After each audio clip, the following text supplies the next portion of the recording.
Big boss Marathi season 6च्या घरामध्ये एक खूप मोठी घटना जी आहे ती घडलेली आहे आणि त्यामुळे रुचिता जामदार जी आहे ती घराबाहेर गेलेली आहे अशी एक प्रथमदर्शी जी आहे ती बातमी आपल्यासमोर आलेली आहे. आता काय आहे पूर्ण प्रकरण तेच आपण आजच्या व्हिडिओमध्ये जाणून घेणार आहोत, कारण की ज्या पद्धतीने तुम्ही प्रोमो बघितला असेल त्या प्रोमोमध्ये आज आपल्याला कॅप्टन्सीचा जो आहे तो टास्क तिकडे बघायला मिळणार होता आणि त्यामध्ये जे आहे ते रुचिता आणि सोनावणे बहिणी म्हणजे करण सोनावणे यांच्यामध्ये जे आहे ते थोडी बाचाबाची जी आहे ते आपल्याला बघायला मिळाली.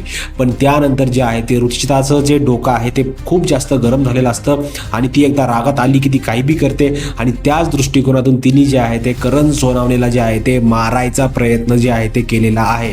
आता प्रोमोमध्ये जे दाखवलेलं आहे लोक म्हणतात मिसलिडिंग आहे, पण मित्रांनो तुम्ही प्रॉपरली त्या गोष्टी बघा. तिकडे तिने मारायचा प्रयत्न करणला केलेला आहे आणि ती गोष्ट बिग बॉसच्या घरामध्ये जे आहे ते कुठं ना कुठं तरी टॉलरेट होत नाही, कारण की हिंसा जी आहे ती घरामध्ये अलाउड नाही आहे. आणि आता जी बातमी आलेली आहे त्यानुसार जी आपली रुचिता जामदार आहे ती घराबाहेर गेलेली आहे. पण आता बिग बॉसचे मेकर जे आहेत ते बघत आहेत की नेमकं तिने मारलेलं आहे का, इंटेन्शनली होतं का अनइंटेन्शनली होतं, कशा पद्धतीने जे आहे ते या संपूर्ण गोष्टी घडल्या ह्याचा तपास सध्या जो आहे तो चालू आहे.